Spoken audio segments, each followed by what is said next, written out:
5 to 10 seconds, just say what your name is and what you do, that if you're going to talk, at least we understand if you're from startups, if you're just here just to, just that you're a startup enthusiast. Like, what would you do that we would be able to have a better meeting together? Don't make it short, just go right on the topic. If you want, maybe I can give you my microphone and then we can try to start.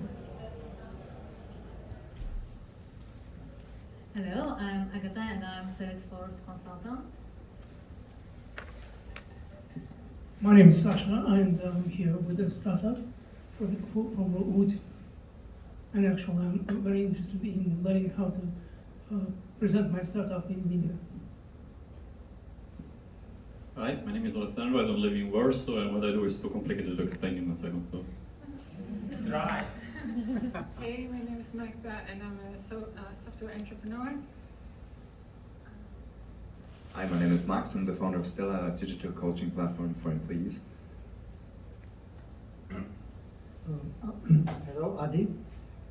I just joined this session because I could read that he's in 3D printing or hardware startups, and I have a project. I don't know if it will ever reach the market, but I'm interested in it.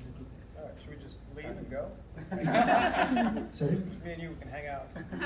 I would be happy. Actually, I was disappointed when I learned that you are not from here. Actually, you are from the States. Yeah. I cannot get you easy. No, well, you can find me. I'm online. Okay.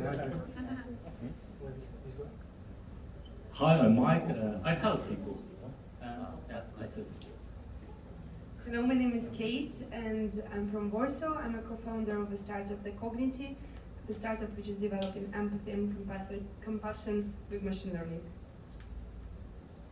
Hello, my name is Angelina. I'm from the same startup as Kate. Hi, my name is Paul and I'm a founder / theoretical physicist. Hi, this is my voice. Wow. I'm Gaetan. I'm UX designer and work in software house, and I'm here just for chaos.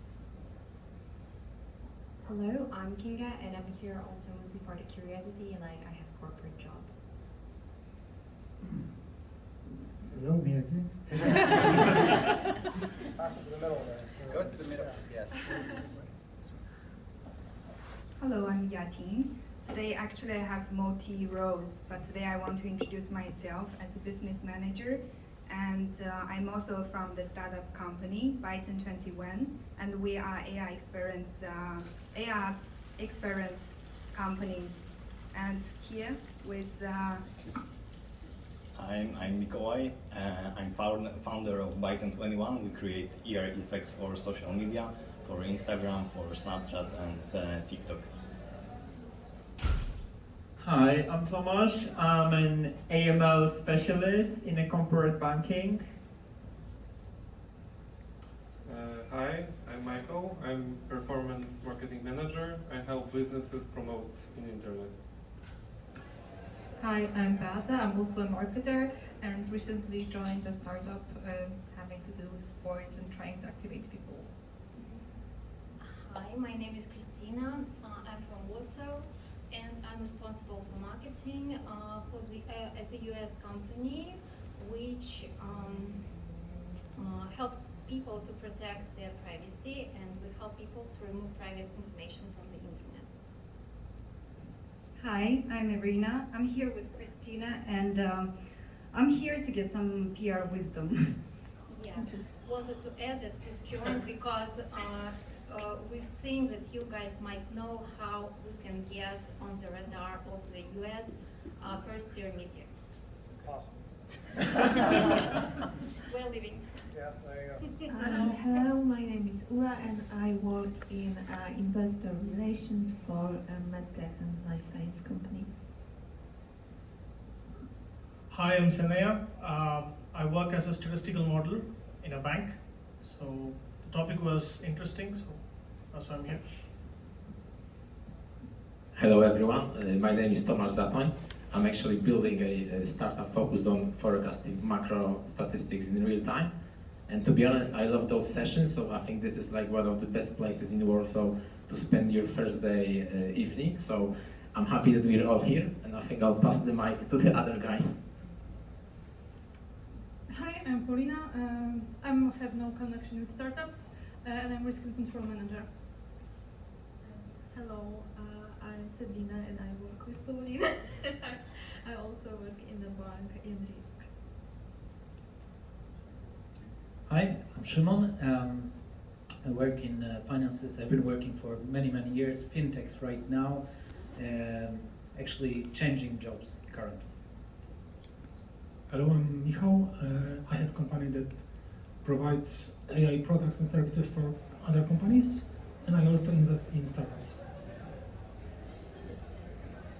Hello everybody, my name is Derek. I am an enthusiast of startups. From the business point of view, I have a recruiting company in IT, and I love to link businesses and people. So thank you. Hey everyone, my name is Vanya. Yesterday I was supposed to head back to Portugal, but apparently to join you today, I changed my ticket and I work as business development manager in an investment company. Hi, I'm Irina. I'm from Ukraine. I'm product designer consultant and user experience consultant. Now I provide service to startup in Sweden related to real estate investments. Hello, my name is Hastings. I work as VP in IT and banking in a major global bank. Hi, my name is Magdalena, and I'm real estate broker, owner, and realtor at the same time. And I'm here because I'm just looking for maybe some inspiration. Hello, my name is Nastya. I work as a project manager in mobile apps, and I'm just curious what you will be discussing. Thank you. Hello, my name is Valeria. I used to be chief marketing in a drone company in Belarus. Right now I have kind of a break with startups and PR and marketing, and I think I'm just missing it.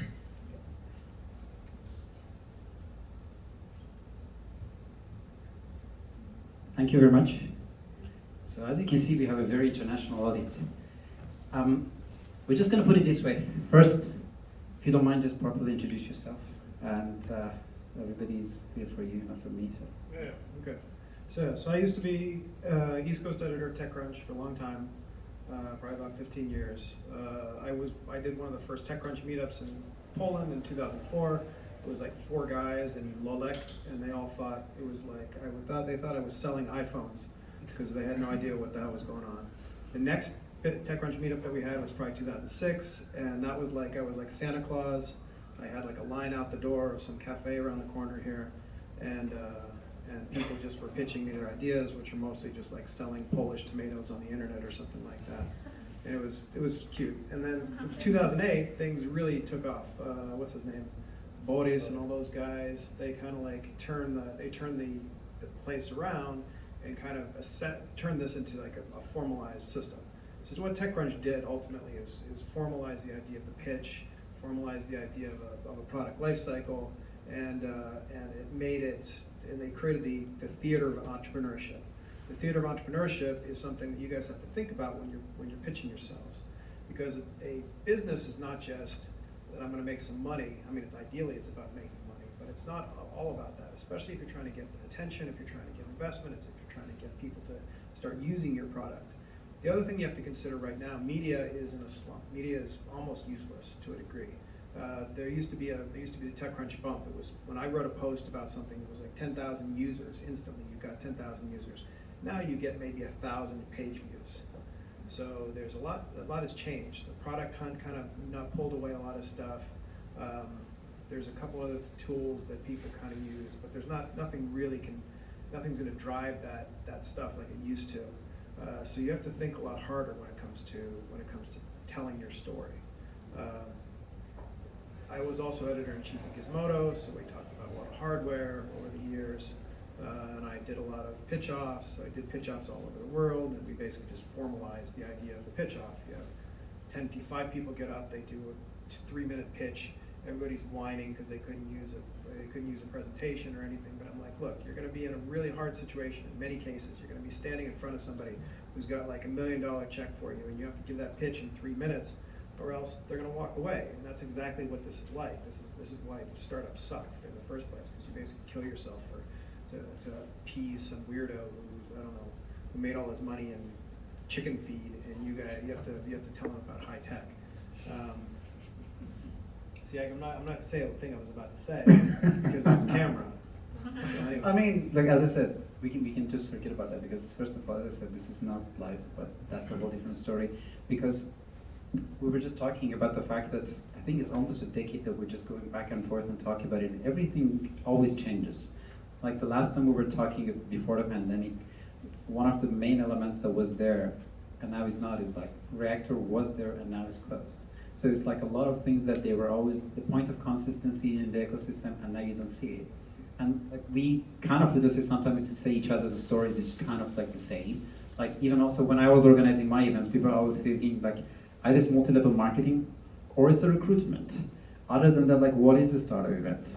And then all of a sudden the startup event became like early 20 years that they only would come over because they wanted to look for a job, or they had this kind of stuff, till now that you see the people from corporations come to startup events, people from startups go to corporations.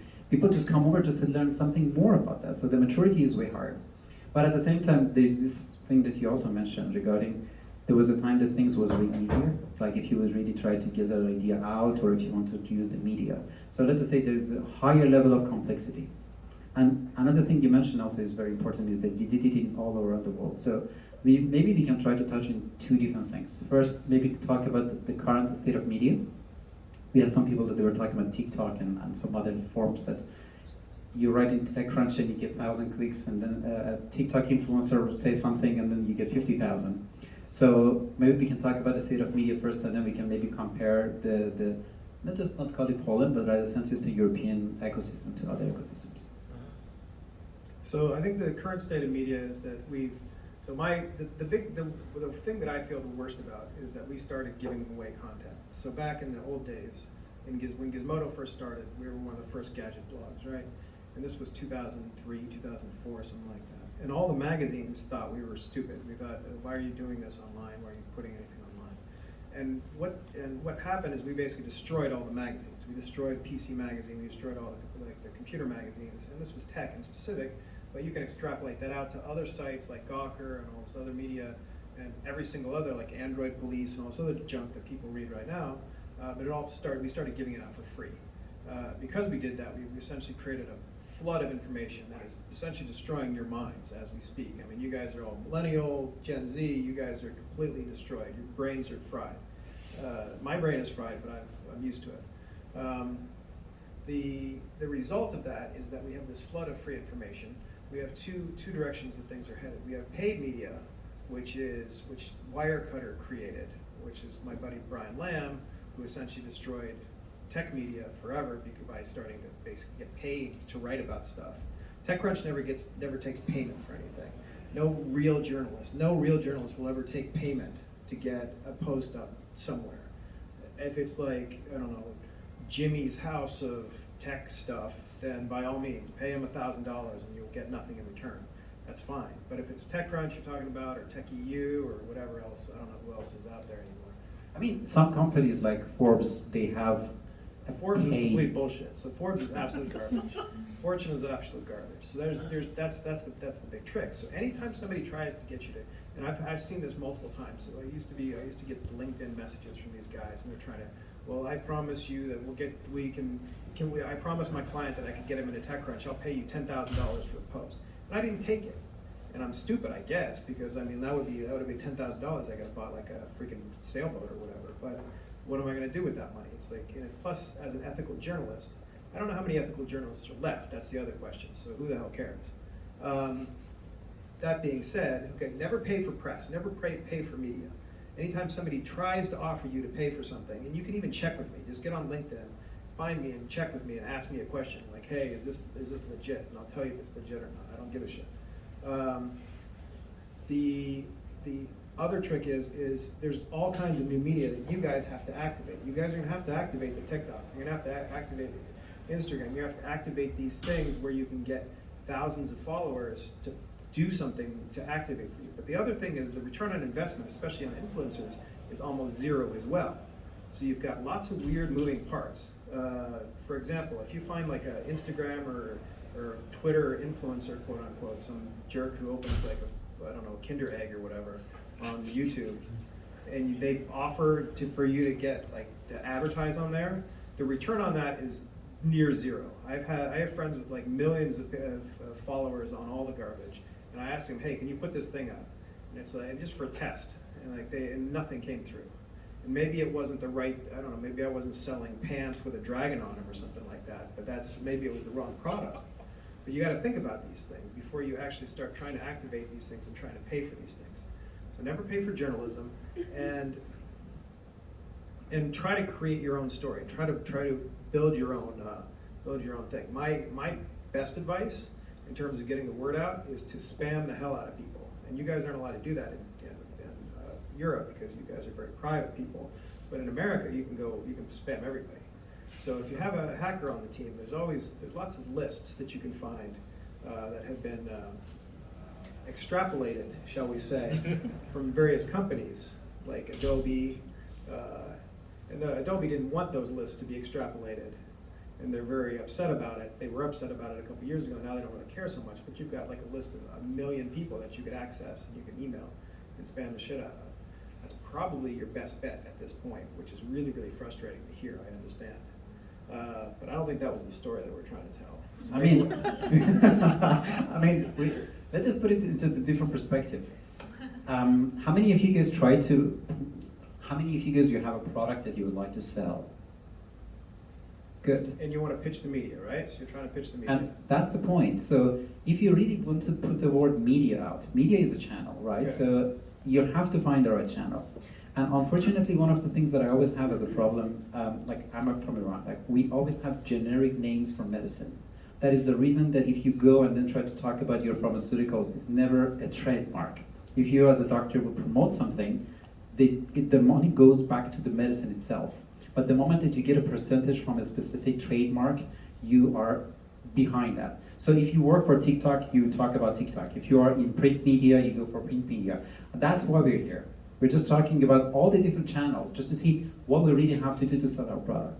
Okay, so let's just talk very specifically about how to attack something like a TechCrunch. Let's say we're trying to do okay, so let's say we have a press release, right? So you write your press release, you have a native speaker, maybe Ahmed can write it for you, or I can write it for you.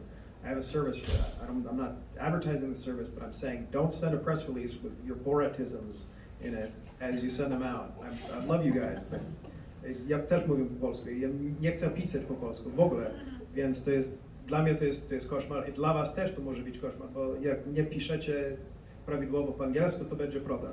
All right, so anyway, send out a straight up really good press release, well written. And there's a few in there, and I've actually written posts about how to write a good press release. Now, you don't send that press release to like 1 million people. You find like the 3 journalists that you want to access, the 3 journalists that are most important to you. How do you do that? You don't look for the editor-in-chief of anything.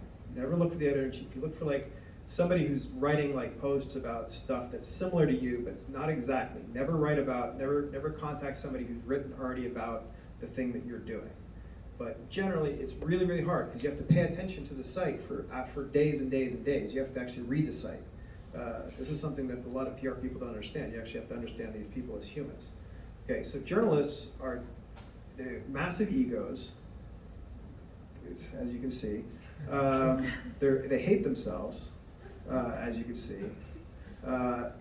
They're slowly destroying themselves because of their profession. They're not getting any cash for this. So they're very grumpy and very angry.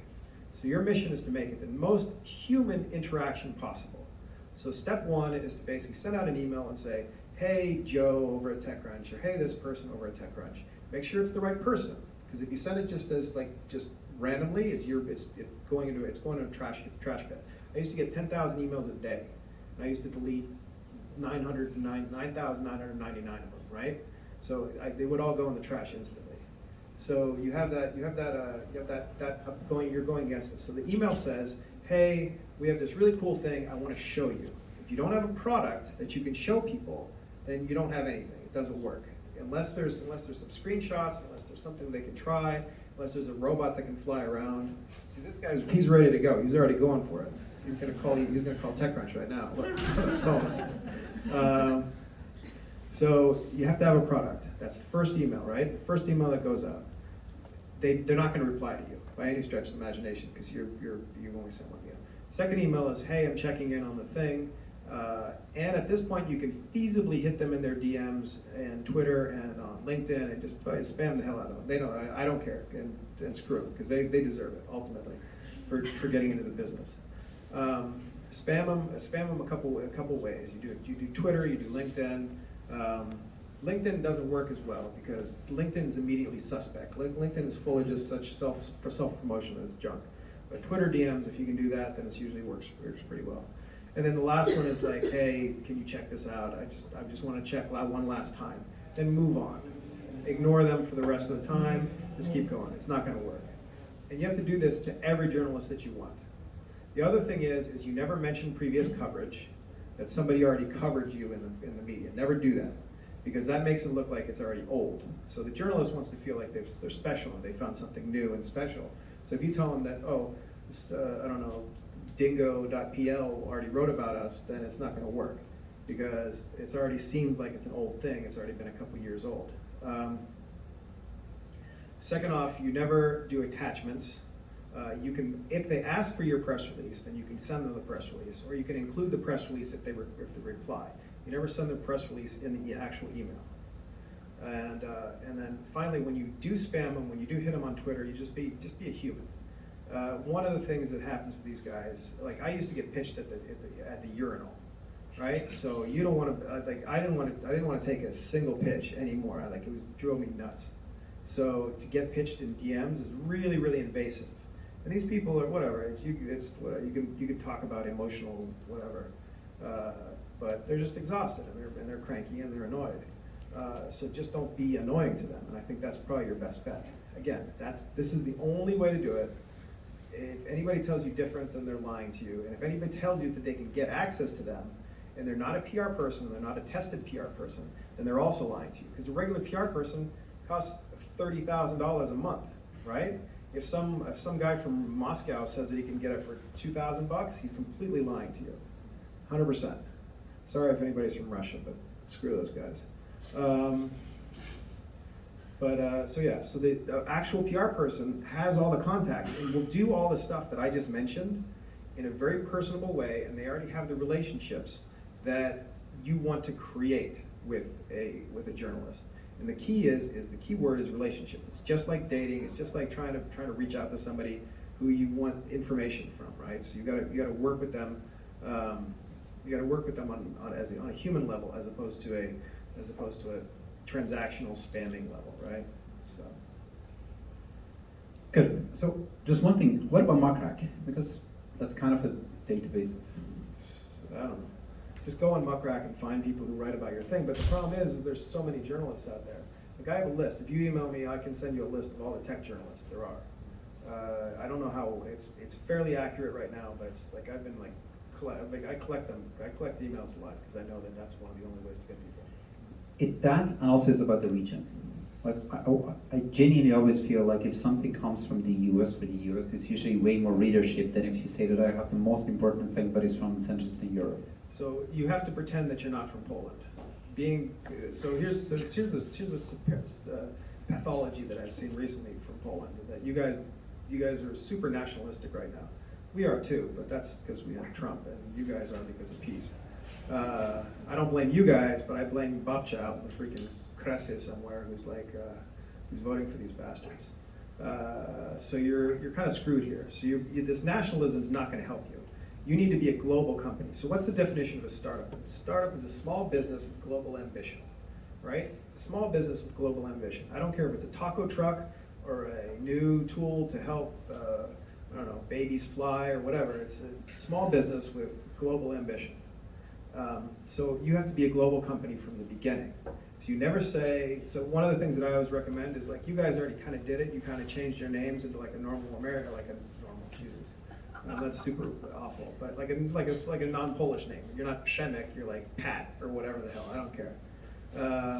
That's one way to do it. I don't like that way, but it makes it more comfortable for a lot of people, especially when they see like a name like Przemek pop over.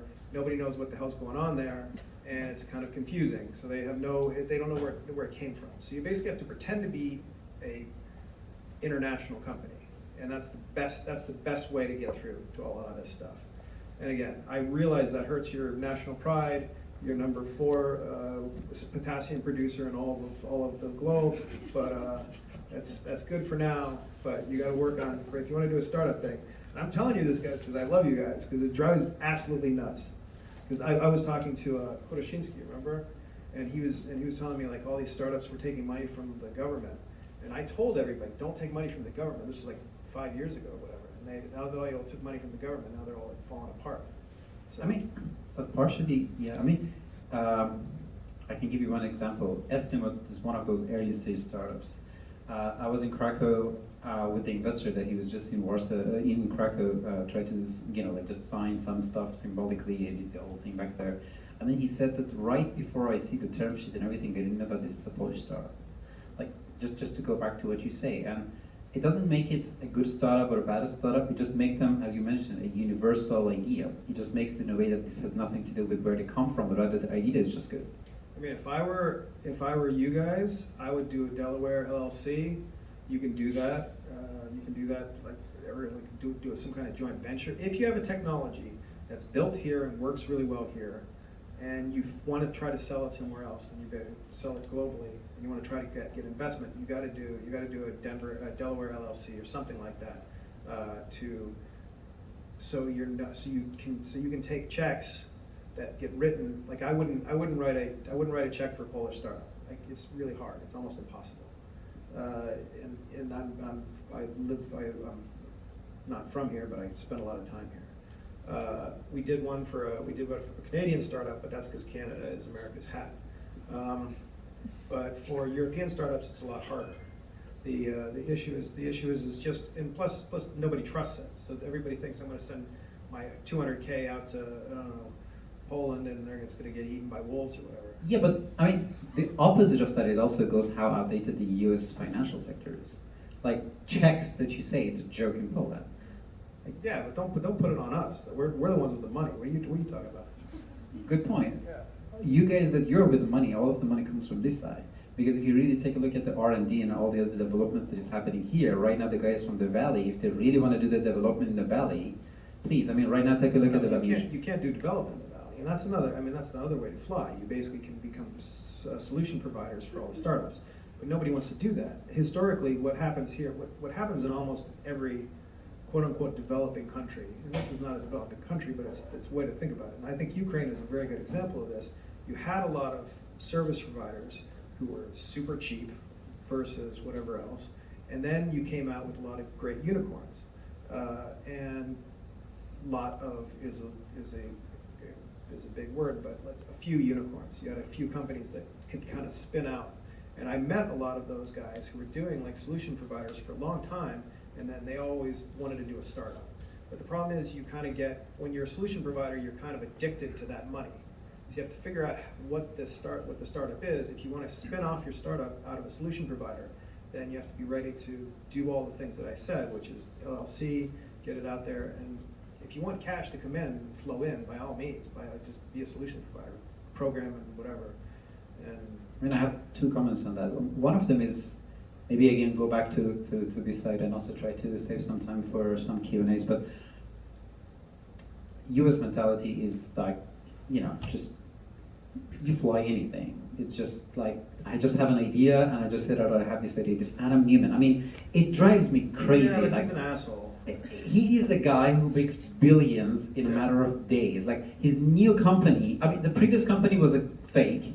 The new company still is not out there. It's $1 billion valuation. You can argue that WeWork was garbage, but that's because he was a horrible person. And the idea for WeWork, I mean, WeWork's, I would rather shoot myself than walk into a WeWork again, because it's the worst place in the world. But for many people, and for a very specific period of time, it was massively successful. They spent way too much on dumb stuff like, I don't know, fruit water or whatever, but it was a massively successful operation.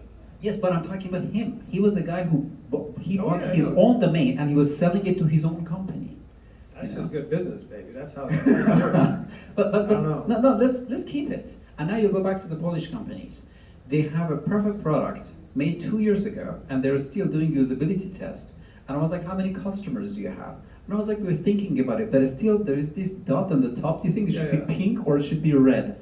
So if you want to talk about the difference between, and I'm not trying to insult anybody. I'm trying to be as loving and Christian as possible, even though I'm an atheist. So the biggest problem with Polish products is that there is a sense that it's built for Poland, which is giving you a market of, I don't know how many people are in Poland now. 8 million? Before the war or after the war? Yeah, well, yeah, exactly. The population of Poland is like 40 million. 40 million? Yeah. So it's like I don't know. It's like we have 4 cities that they add up to about that much, right? Yeah, of course. I mean, Texas is twice the size of. But the idea that you're only going to sell into Poland, or you're only sell into, and I was talking to a couple of Polish startups recently, and their pitching style is completely wrong, because the Polish pitching style, the Polish idea is that you become a service provider for a client, and the client expects you to give them a free analysis of the problem for like a $25,000 product before they even buy your product. So there's all kinds of bullshit associated with that as well.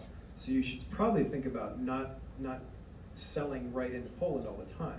You also have to ship. That's the other thing that never happens out of Poland. You never ship anything. And almost every other city has this exact same problem, so don't feel bad. But there's also a fear of shipping. There's a fear of getting something out the door. I don't care if it's some of the best products and some of the most successful companies have basically just said, okay, we got something stupid and we're going to see if it works. The Airbnb was selling cereal for a little while, right? I don't know if you guys read all this stuff. They sold cereal for a little while. Why? Because it let them make money while they were trying to build Airbnb. The other thing that they did is that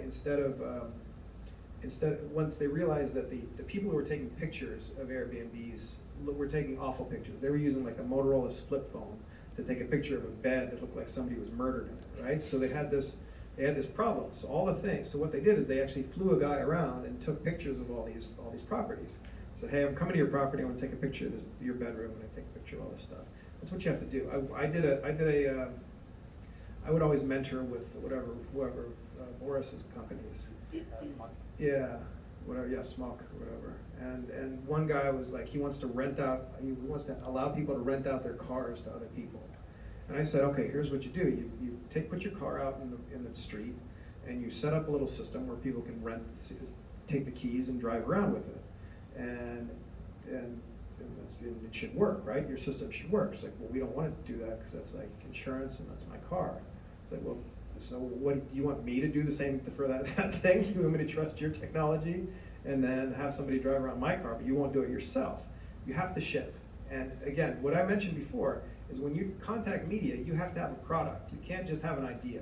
A lot of companies will come in and say, like, and this is what I actually gave a test. I would usually do a test, and I just give people like John at TechCrunch, email me when you're ready. I would wager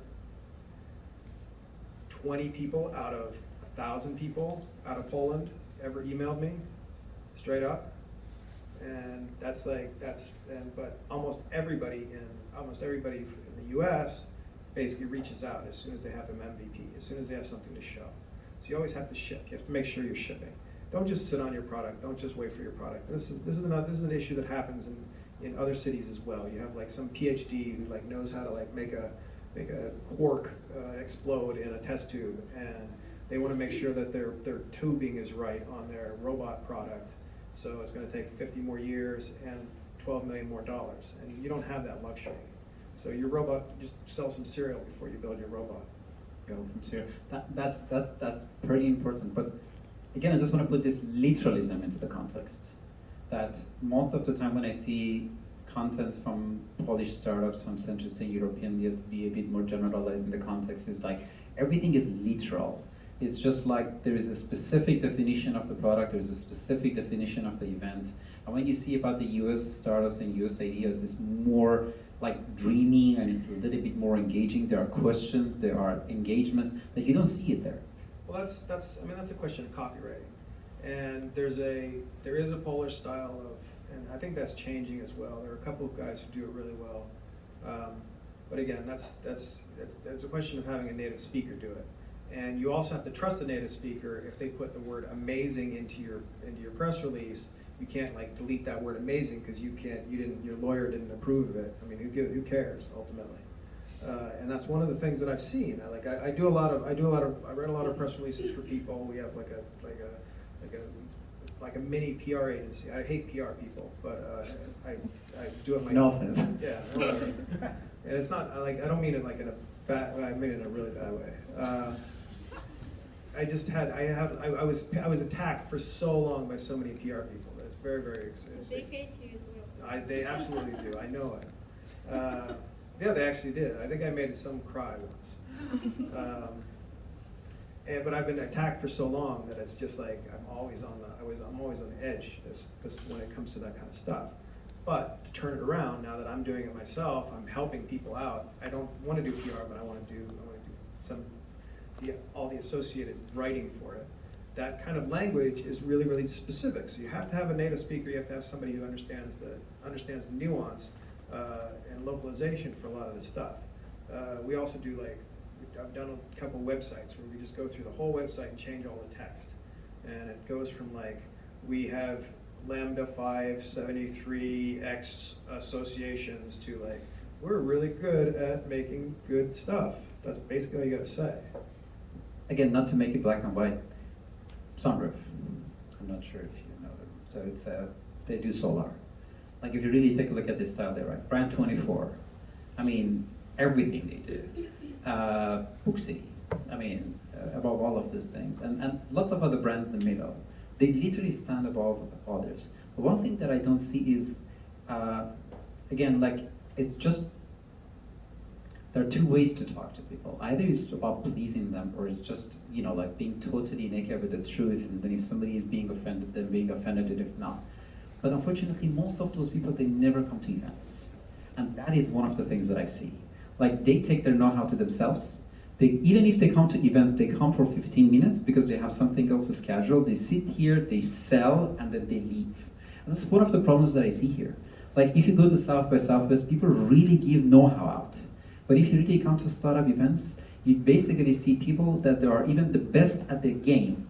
They are here to sell, and they keep their know-how, and they go back and make an amazing product for themselves, but that doesn't really spread outside.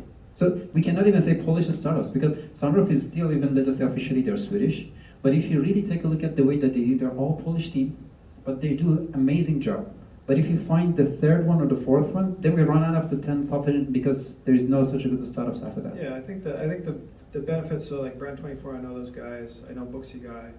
I think what they did is they kind of, and if you really think about what those products are, they're completely separate from any sort of specific culture, any sort of specific thing. They're international. In the same way that these delivery services are international. There's a couple ideas. I would just say that they're mimetic ideas that are international. They work anywhere in the world, right?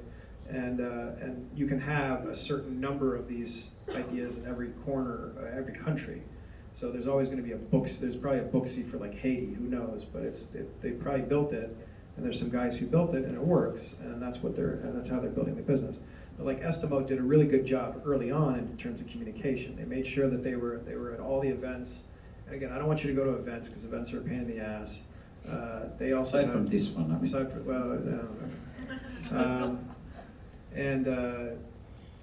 but they did a lot of things right, and they did a lot of things where they also made it abundantly clear what I needed this product for.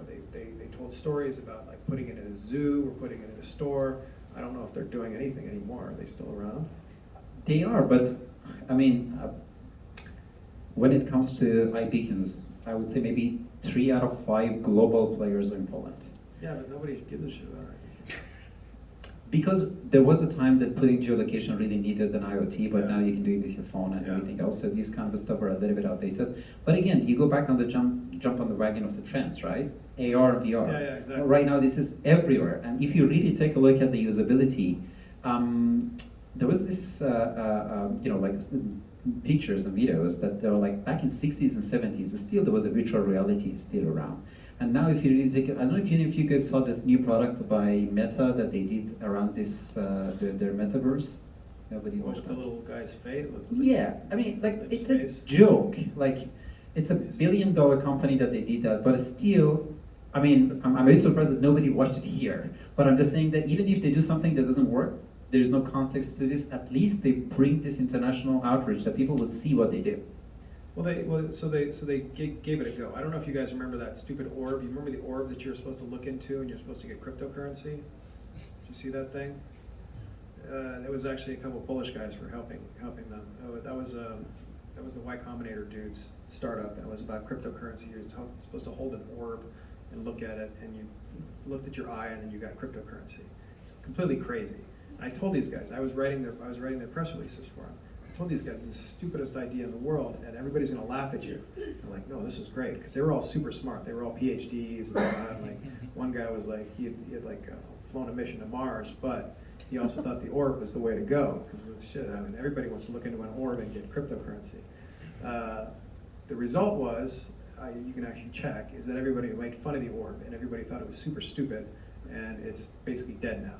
So I told these guys, look, this is going to be the worst idea that you ever had. Here's how to pitch it correctly. Did they listen? No, they didn't listen. And God bless them, because now they spent millions of dollars on the orb, and I saw none of it. So, I mean, that's a whole different conversation, because if you really want to make John interested in what you do, just talk about hardware. I mean, just go back to. I care about crypto. I care about. Well, actually, I think crypto is a complete mess right now, and I think Web3 is a complete mess right now, and I think VR is a complete mess right now. But that's the way to go. That's where things are headed in general. I don't want to let them ask some questions. Yeah, sure. So guys, if you have any questions or something, I'm just going to pass the microphone and you can try to have your questions. Yes. We talk a lot about products and what's, for instance, media coverage for non-profit organizations. I mean, it's got to be interesting. You got to do something interesting, right? So, for nonprofit organizations, very specifically, it has to be a story about, like, I don't know, we saved a baby elephant by planting this tree or something like that. That's a very human story.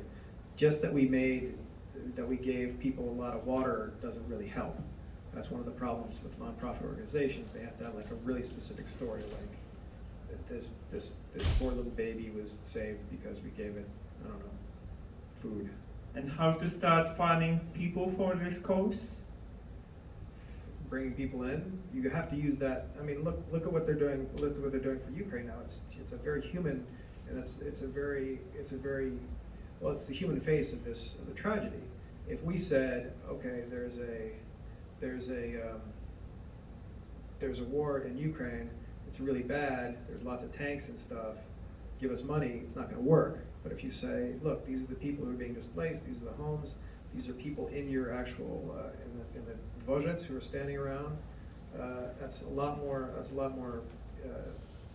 that brings more people onto the cause. And the same goes for any real startup story. I mean, this can be extrapolated out to a startup story if you say to yourself, our cause is to make people's lives better by doing X, Y, and Z, and you can actually offer proof that it's actually working. That's a big deal. Mm-hmm. If only I can last question. Building engagement out of fear, it's more interesting as I would observe. And what about positive experiences? That's something that we've done right. No. Nobody wants to hear about positive experiences. Mm-hmm. It's man bites dog, not dog bites man, right? So that's the story. The mission of journalism is to, and this is specifically journalism, the mission of journalism to afflict the comfortable and comfort the afflicted, right? So the afflicted have a sad story, and the comfortable are assholes. So let's you got to beat up the assholes, and you got to save the poor people. So those are the only stories that work. And you can think about it. What if there was a movie that was just like 2 hours of somebody having kind of a good day? So we just need to find a good angle. Yeah, exactly.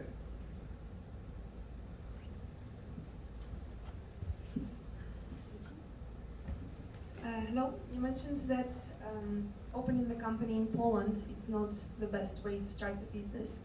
Could you recommend the country where is better to open the business? I mean, the States is probably your best bet. In Europe, maybe? Poland, I guess. I mean, what else you got? Where else are you going to go? Estonia? What are you going to do there? Nothing. You can get like an e-citizenship. You can do a couple other things. If we're talking about investment in capital, that's what you're specifically looking for. And you're also looking for clients who are comfortable sending money to a company. They would want to send money to a PO box in Delaware versus Łódź, right? So you're kind of in this weird mode. It's international now. Again, if you're a service provider, this doesn't matter. But if we're talking about like selling a piece of hardware or like a SaaS product or something like that, unless it's completely transparent, so transparent that I don't know where the hell I'm sending my money, then you got to do it that way. Thank you. But can you start a company in US without being US citizen? Yeah, you can. Yeah, there's actually I think Stripe has like a service or whatever that you can do that. So. So let's say I have an MVP, a lot of bugs, more bugs than functioning parts. What would you do? Like TechCrunch probably would go. You said that if you have an MVP, you go to TechCrunch or Generalist already, but wouldn't that be a problem if many things don't work? What I was thinking is that you should reach, let's say, low-level journalists before TechCrunch. Is it true? Is it not? No, you can't like waste your shot, right? So if you're ready to go, if you're ready for clients, then by all means go for TechCrunch. If your MVP is garbage, then don't send it out. I mean, but then the problem is you're never going to send it out. You're never going to force yourself to do it. That's the biggest issue. So you got to be ready to. At some point you have to press the button to send the ship out into the ocean or whatever. Okay, thank you. I have a question about one of your advices that you gave.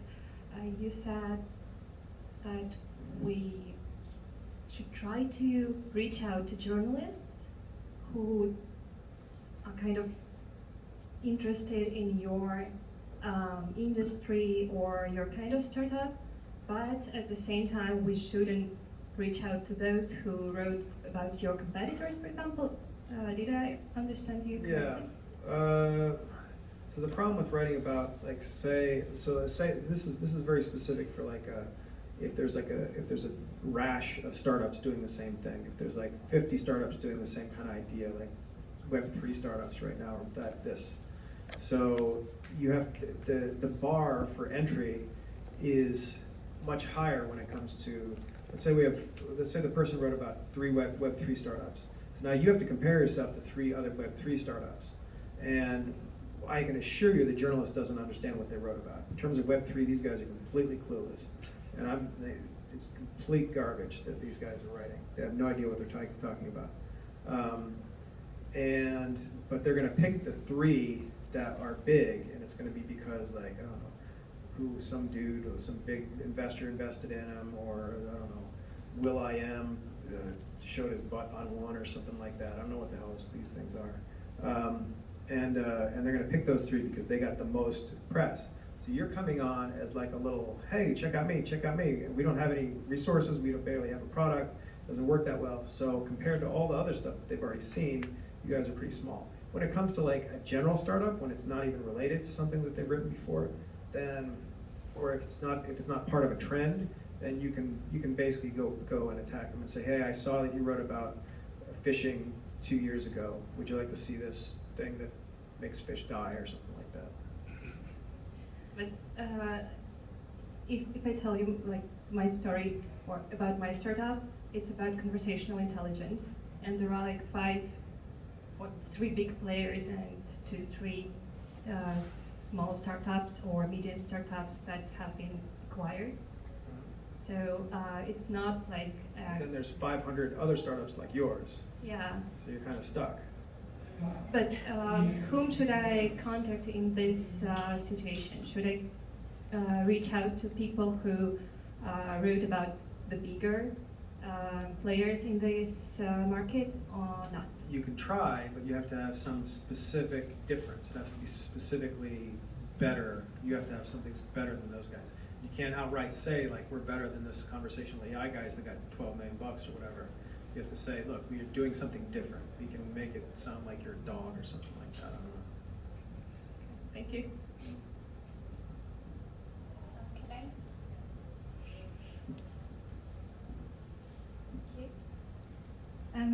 You were talking about targeted distribution of press releases. I wonder where services like PR Newswire and similar ones stand in this arrangement. Is it worth spending money? It's complete junk. Now, the interesting thing is, I would completely say, I have my writing company. I would say, by all means, we can do that because I'll upsell you all day long on putting in a PR Newswire. But nobody reads PR Newswire. I assure you, nobody does. I have a PR Newswire thing that's been running since, I don't know, 2000, and it sends me like emails every day, and I delete those with absolute regularity. So PR Newswire is complete junk. That said, if your client says they want to get the word out, you can lie to them all day long and put it in there, and they're happy. So by all means, you can just fake it. Yeah, the problem is we are the client. Thank you. So there you go. So whoever's telling you to put it on PR Newswire is lying to you, because nobody reads it. I assure you. Yes, maybe one more question. Yeah. Hi, I have a question. So you mentioned those journals that have a paywall and that they're junk. Like, what's your model of future journalism? Like, how are journalism going to make their money? Well, let her answer. You have like a specific question, because this is going to take a while. Or we can talk about this later. I mean, look, the future of journalism is really bleak. I have some ideas, but it's not gonna. It's got to be technically a paywall or some sort of like tip jar or something associated with specifically paying journalists. Journalists aren't going to want to do this anymore. Like I'm at a point in my career where I can ask for a lot of money because I've been doing this for 20 years. I can write a post in 20 minutes. I've written 11,000 posts for TechCrunch. So if I want to be a new journalist, I have to be either like the most altruistic person in the world or the stupidest ultimately, because you get no money out of it. There's no respect. There's nothing you get out of it. You get invited to a lot of events where people yell at you at the urinal. Ultimately, that's really the benefit. Maybe it's changing. What's happening right now in terms of journalism, it's turning into what we turned it into back in 2004, which is why I mentioned that in the first place. It's going into TikTok, it's going into YouTube, it's going into places that old people like me would never try to access. My idea is to actually start accessing those for, like, I want to create, like, I don't know, a Bloomberg for Gen Z, because they're into alternative investments, they're into all kinds of crazy stuff now, and that's entirely feasible. So I'm probably going to be pulling that off in the next couple of years, but it's got to be in different places. And the biggest problem for PR people and for marketers is how to figure out where to go next. Right now, I can't tell you that. This is one of the. I usually have a view of the future, thanks to being able to, like, see so many startups.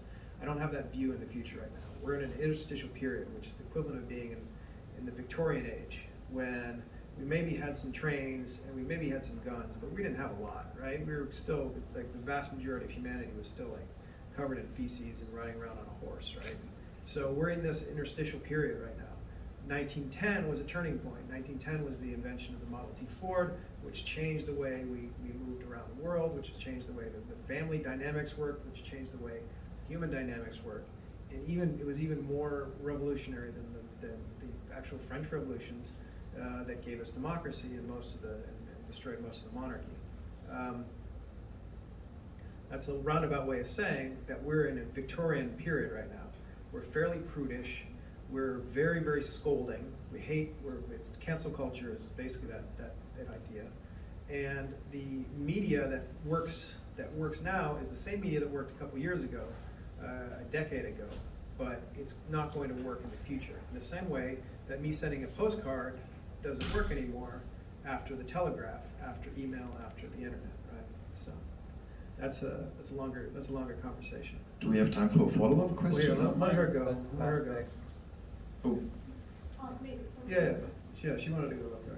Yeah, I have a question related to non-profit organization and your comment that people don't like positive stories. So basically in Ukraine there is a charity organization for elderly people, and the problem is that all Ukrainians are run out of money because we send in everything, and this non-profit organization is looking for sourcing abroad, and we try to target Patreon, not we, but I'm just try to act there a little bit. And we try to target Patreon and find new audience, and we try to target different kind of media. And actually, I review different kind of Patreon account for elderly, and elderly there are quite cheerful and happy. While if you look to stories, elderly in Ukraine, they're poor and sad. Yeah, well, pay up. So you basically show a picture. So the Patreon is not exactly what you're looking for. You probably want to GoFundMe. GoFundMe is going to tell you is going to be work a little better. Patreon is more like the old people are making podcasts on a weekly basis. That's not, so you can't really help them in that way. So GoFundMe basically says you say like help Ukrainian people, old people not die is a great one-liner you can put on the top there, and then just ask people to send them money. But you also have to be connected with you have to get the word out. Either you have to get the word out very specifically using viral media, or you have to say like I don't know, do a damn TikTok page of like some old lady in wherever. But should it be cheerful and happy, or it should be sad and pity? You can, okay, so I don't want to. It's so saddening that I don't even want to think about it. But I mean, think about the two viral things that you've seen. There's that old lady who was yelling at the Russian troops to like put sunflower seeds in your pockets so that the freaking sunflowers will grow when you die. That's pretty badass, right? Yeah. So if you had a GoFundMe for that lady, literally that lady, and you just set it up with that lady, and maybe she would get like $4,000, and then everybody else would get like as much as it came out. Maybe it's not just her, but that idea, she becomes the locus of that idea, and that's one way to do it. And then, but also you could have like some dancing granny or something, and that can be a TikTok thing that you guys have, and these are Ukrainian dancing grannies, give us money by clicking on this link. And just have them all like do their little dance or whatever, and it's kind of demeaning if you think about it, but who cares ultimately? I mean, what's no more demeaning than anything else on TikTok. So it can be fun. Yeah, you can have fun. So Thank either you. it's the granny who wishes you death, or the granny who dances. I don't know. Yeah, I usually like to finish a little bit on a more positive note than with the grannies. But guys, let us put this as a social exercise. Again, media of communication. One of them is this one, and trust me, again, like if it comes to honesty and everything, like you're in the right place. 5 years ago, if I will ask for a question, nobody would ask a question. Nobody. I mean, right now I literally had to drag this microphone out of the crowd. Like, this is the difference that we have to have. I mean, it definitely has nothing to do with Delaware Incorporation or anything. Just this is the mindset that is changing here. Yeah, I think that's really important. Yeah, I used to do these a lot. It used to be like, I don't know, 5 people in the room and nobody would ask a question. And now you guys are actually asking questions. You actually understand what the differences between all these things are. And it's also not I think that's also important. And you don't have to just ask me questions. I can point you to people that you need to talk to if you need it. Just let me know. I'm around, but you also have to be ready to do that.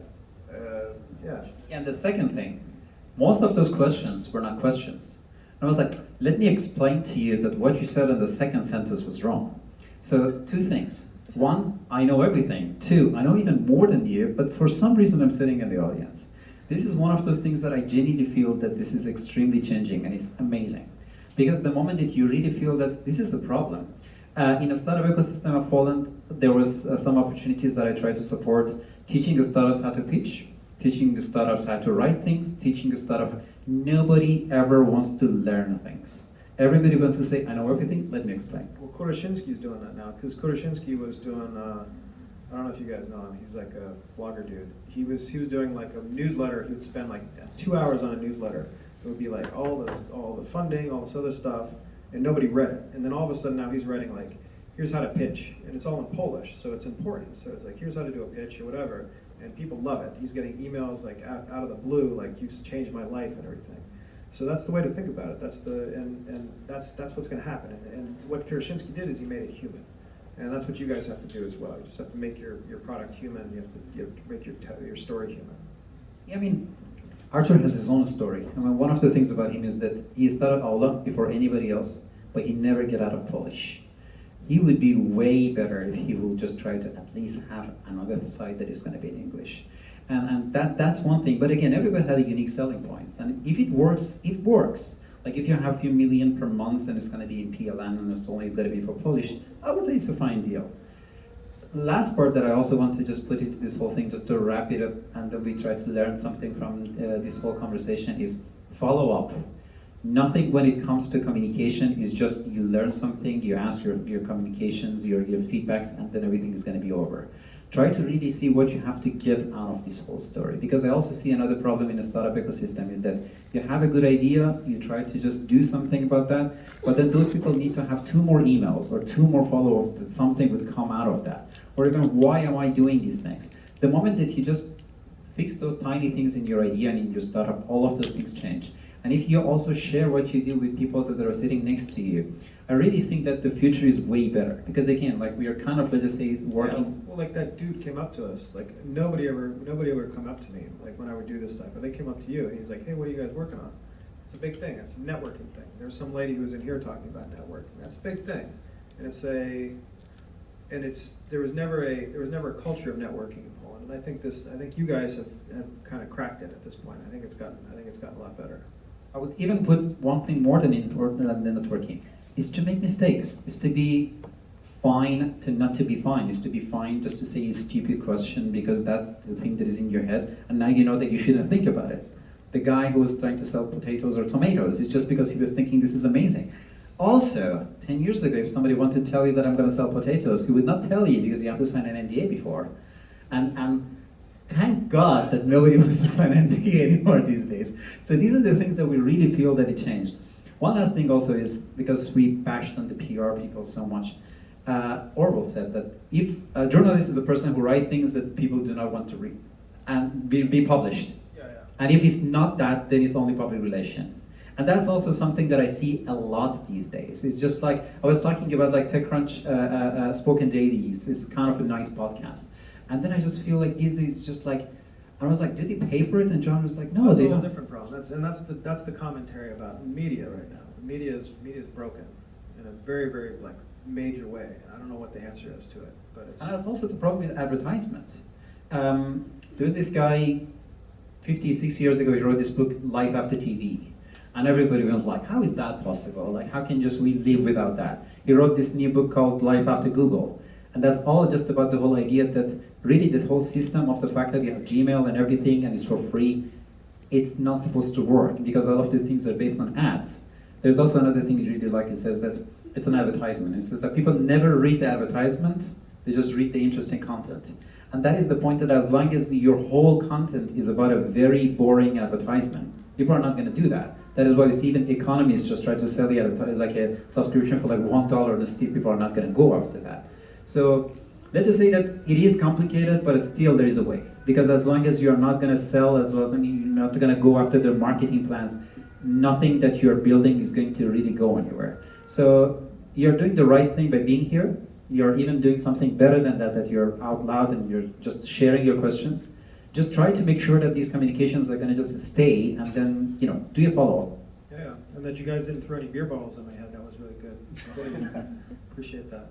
All right. Yeah. So thank you very much for staying here, and also thank you very much, John, for giving us his time. So let's just finish it on a round of applause. Thank you.